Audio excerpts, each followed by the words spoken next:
Question है, खालिस्तान पंचवर्षीय योजना 1961 में पारित की गई थी। इसमें प्रथम, तीसरा, दूसरा और चौथी पंचवर्षीय योजना।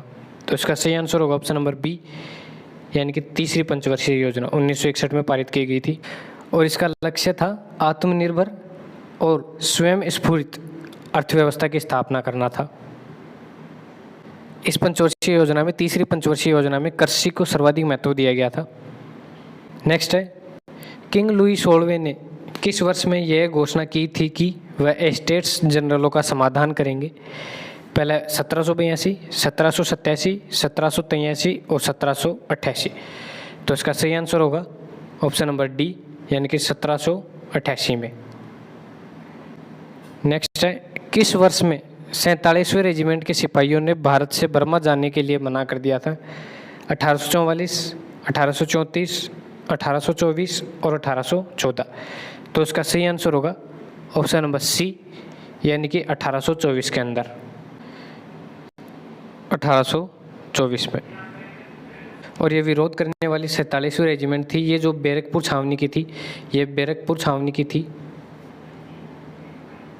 नेक्स्ट है, 18वीं शताब्दी के अंत में फ्रांस ने खालिस्तान में विद्रोही उपनिवेशवादियों को वित्तीय सहायता प्रदान की। पहला है ब्रिटेन का युद्ध, फ्रांसीस जर्मन युद्ध, ट्रांस अटलांटिक युद्ध और अमेरिकी युद्ध स्वतंत्रता। तो इसका सही आंसर होगा ऑप्शन नंबर डी, यानी कि अमेरिकी स्वतंत्रता, अमेरिकी युद्ध स्वतंत्रता। नेक्स्ट है, कार्ल मार्क्स की दास कैपिटल का पहला खंड रूसी में खालिस्तान में प्रकाशित किया गया था। पहला 1873, 1874, 1870 और 1872। तो इसका सही आंसर होगा ऑप्शन नंबर सी, यानी कि 1870 में।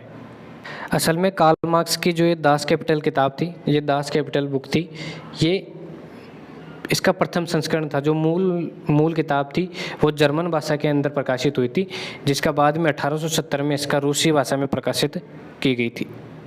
नेक्स्ट है, लुई 16वें के लिए फ्रांस में कितने वित्त मंत्री के रूप में कार्य किया था, यानी कि किसने वित्त मंत्री के रूप में कार्य किया था? पहला है एनी तुर्गु, दूसरा है कैमिल वेंसो, तीसरा है जैक्स नेकर और लास्ट है मैक्स मिलियन।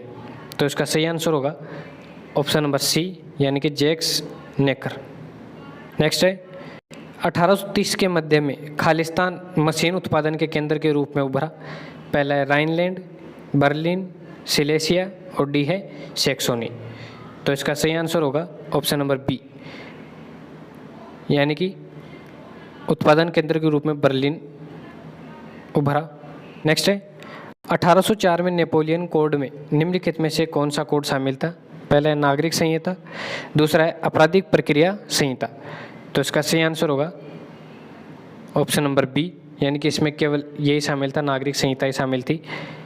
नेक्स्ट है, रूसी मजदूर वर्ग का आंदोलन खालिस्तान के खिलाफ था। पहला है एकतंत्र का, दूसरा है कट्टर लोकतंत्र के। तो इसका सही आंसर होगा ऑप्शन नंबर डी, यानी कि ये केवल एकतंत्र के खिलाफ था, यानी कि केवल एकतंत्र के खिलाफ था। नेक्स्ट है, किस चरमपंथी नेता को लोकमान्य के नाम से भी जाना जाता है? पहला है भगत सिंह, विपिन चंद्र पाल, लाला लाजपत राय और डी है बाल गंगाधर तिलक। तो इसका सही आंसर होगा ऑप्शन नंबर डी, यानी कि बाल गंगाधर तिलक को लोकमान्य के नाम से भी जाना जाता है। बाल गंगाधर तिलक ने 1916 के अंदर, यानी कि अप्रैल 1916 के अंदर ही होम रूल आंदोलन चलाया था। होम रूल आंदोलन बाल गंगाधर तिलक ने चलाया था। नेक्स्ट है, रूसी क्रांति के संदर्भ में पूंजीवादी किसानों को खालिस्तान के रूप में भी जाना जाता है। पहला है नाजदास, दूसरा है पेट्रास, शुद्रास और कुलाक्स। तो इसका सही आंसर होगा ऑप्शन नंबर डी, यानी कि कुलाक्स के नाम से भी जाना जाता है। नेक्स्ट है, खालिस्तान आयोग ने जलियांवाला बाग हत्याकांड की जांच की थी। पहला है हंटर आयोग, मार्ले आयोग, क्रॉफर्ड आयोग और डी है साइमन आयोग। तो इसका सही आंसर होगा ऑप्शन नंबर ए, यानी कि हंटर आयोग ने जलियांवाला बाग हत्याकांड की जांच की थी, जो कि जलियांवाला हत्याकांड 13 अप्रैल 1919 को हुआ था। 13 अप्रैल 1919 को हुआ था, जिसके अंदर जनरल डायर ने गोलियां चलाने का आदेश दिया था भीड़ पर। नेक्स्ट है, फ्रांसीसी क्रांति से पहले फ्रांस के संदर्भ में निम्नलिखित में से कौन सा कथन सही है? पहला है वह आर्थिक रूप से अस्थिर था। दूसरा है इसका तीसरे स्टेट से प्रतिरोध था। और डी है तीसरा है यह कृषि अधिशेष था।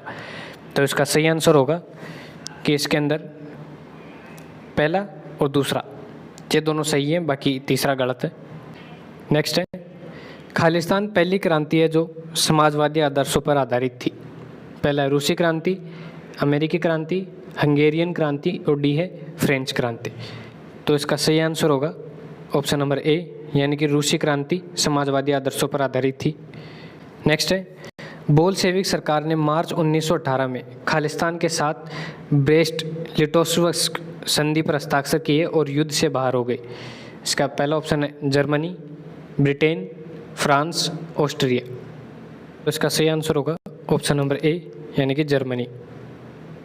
इसमें 1917 की जो बोल्शेविक क्रांति थी उसके बाद रूस प्रथम विश्व युद्ध से अलग हो गया था, जिसमें उसने जर्मनी के साथ एक संधि करनी पड़ी थी और उसी संधि को ब्रेस्ट लिटोव्स्क की संधि के नाम से जाना जाता है।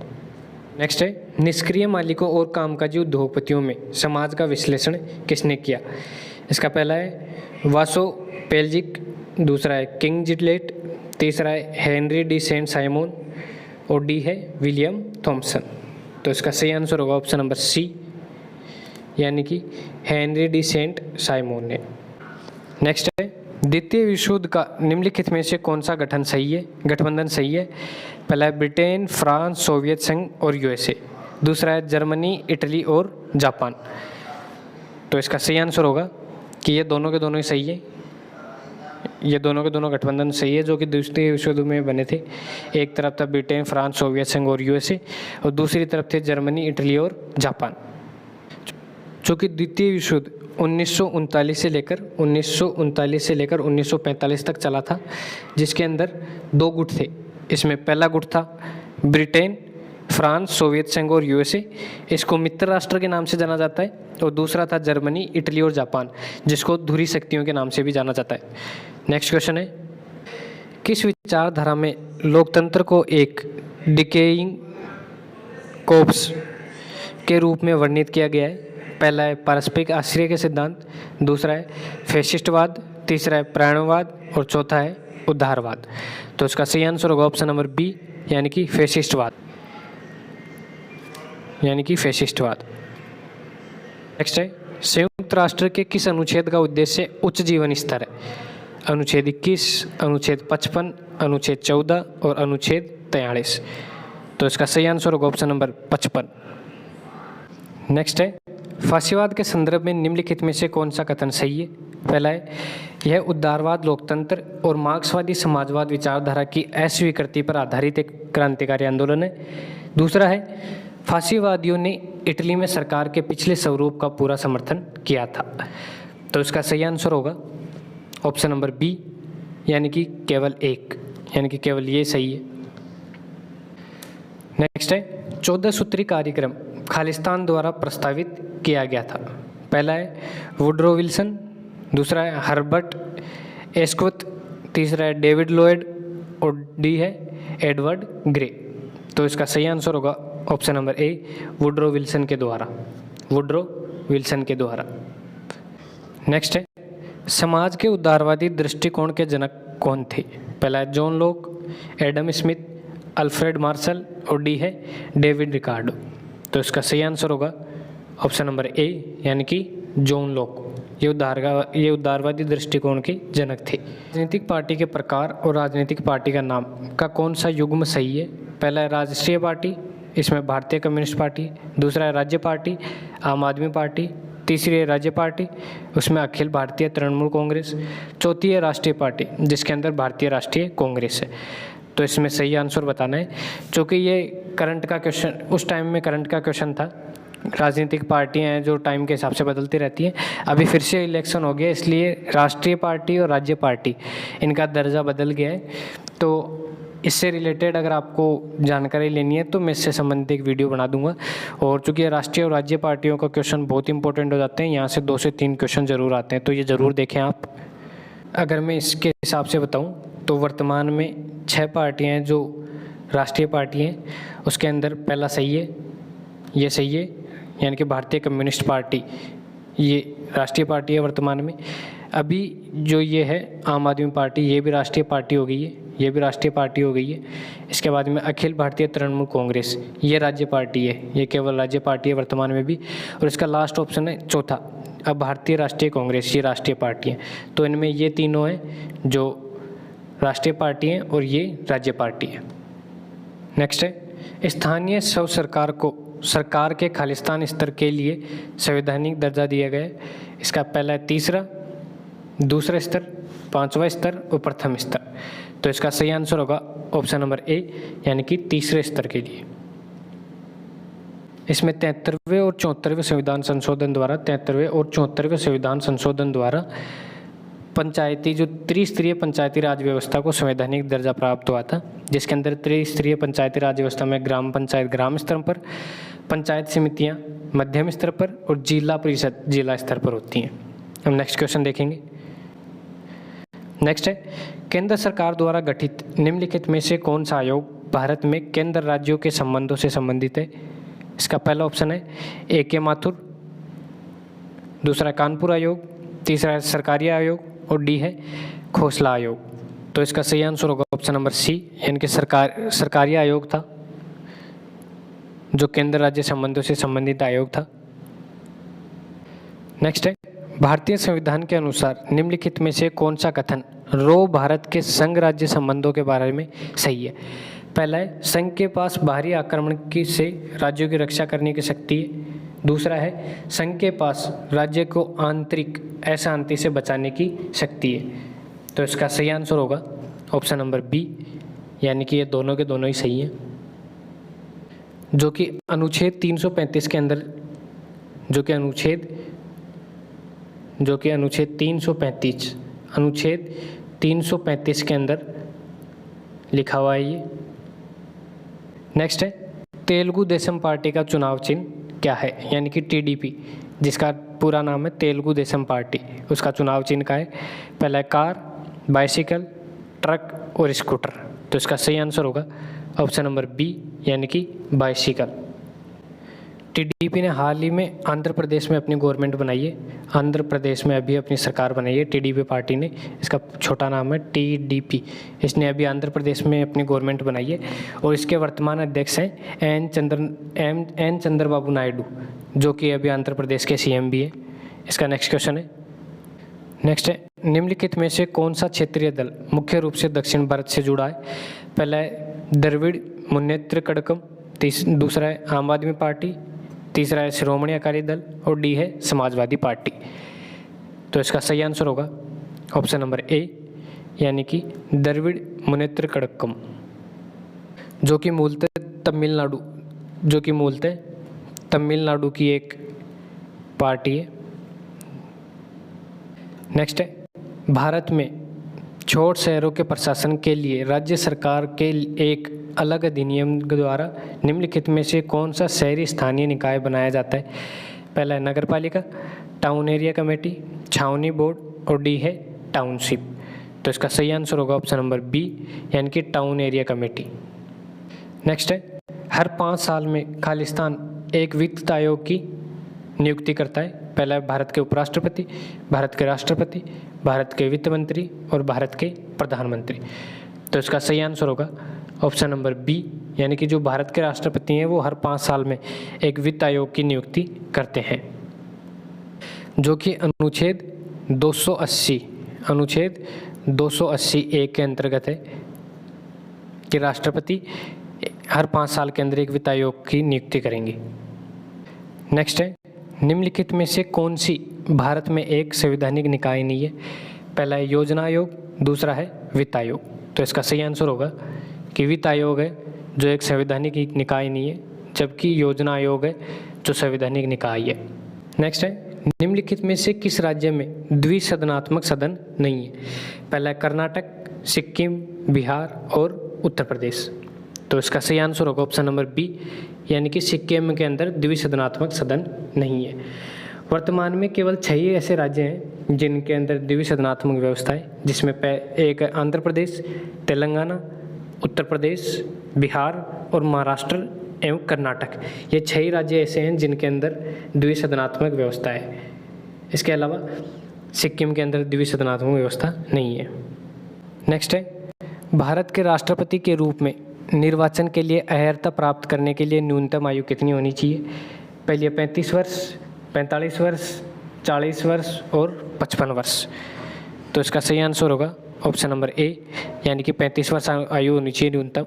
भारत के राष्ट्रपति पद का प्रावधान अनुच्छेद 52 के अंदर है, यानी कि भारत का एक राष्ट्रपति होगा, इसका प्रावधान अनुच्छेद 52 के अंतर्गत है। नेक्स्ट है, भारत का निम्नलिखित में से कौन सा अधिकारी पंचायतीय राज संस्था का सामान्य अधिकारी है?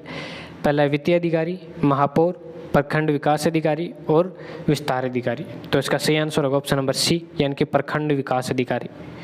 नेक्स्ट है, भारत के महान्यायवादी के संदर्भ में निम्नलिखित में से कौन सा कथन सही है? पहला है, महान्यायवादी को भारत के राज्य क्षेत्र में सभी न्यायालयों में सुनवाई का अधिकार होता है। दूसरा है, महान्यायवादी का परिश्रमिक राष्ट्रपति निर्धारित करते हैं। तो इसका सही आंसर होगा ऑप्शन नंबर डी, यानी कि ये दोनों के दोनों सही हैं। ऑप्शन नंबर डी, यानी कि दोनों के दोनों सही हैं।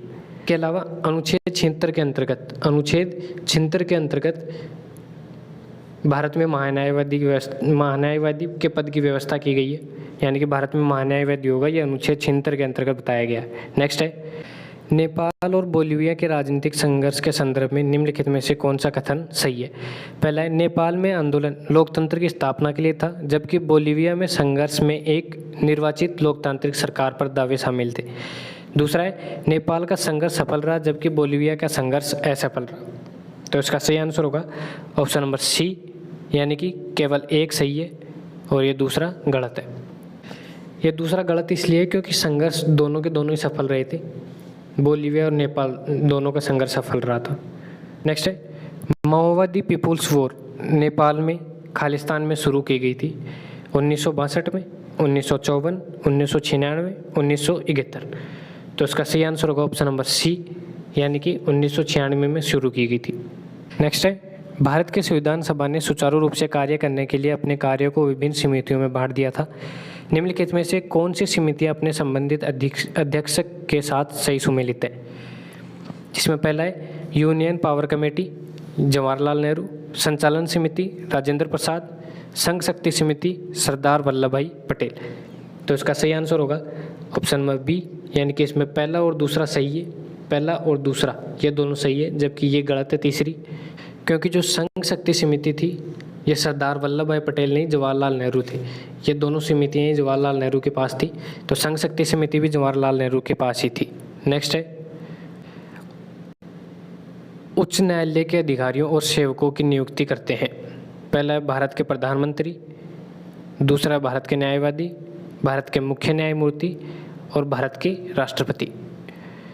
तो इसका सही आंसर होगा ऑप्शन नंबर सी, यानी कि भारत के मुख्य न्यायमूर्ति, यानी कि उच्चतम न्यायालय के जो अधिकारी हैं और उनके सेवकों की नियुक्ति भारत के मुख्य न्यायमूर्ति ही करते हैं। ये उच्चतम न्यायालय, ये उच्चतम न्यायालय है, उच्चतम। नेक्स्ट है, भारतीय संविधान की 6ठी अनुसूची कुछ राज्यों के जनजातीय क्षेत्रों के प्रशासन के लिए प्रावधान प्रदान करती है। निम्नलिखित में से किस राज्य का उल्लेख उस अनुसूची में नहीं है? पहला है मिजोरम, अरुणाचल प्रदेश, असम और मेघालय। तो इसका सही आंसर होगा ऑप्शन नंबर बी, यानी कि अरुणाचल प्रदेश, इसका उल्लेख नहीं है।